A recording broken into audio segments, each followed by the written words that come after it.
What's up, everyone? Welcome to the video. Today we're going to take a look at how to change the battery in this Audi S3 remote key fob.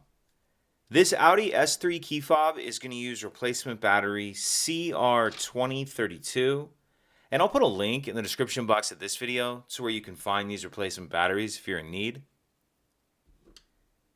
The other thing I'm going to be using to replace this key fob battery is a flathead screwdriver, and you want to use one that has a pretty narrow blade.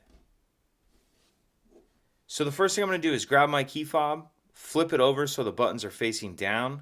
Then if we take a look down here near the key ring, you're going to see there's this slot right here that I have the end of the screwdriver in. What I'm going to do is put my screwdriver in that slot and then pry up on this back cover like that. Now we see our battery right here.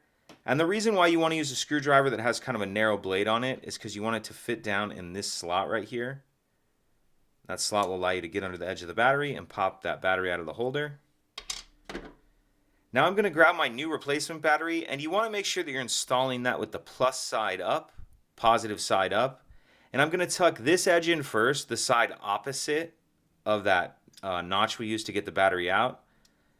So I'll kind of tuck that edge in like that and then snap it down into place.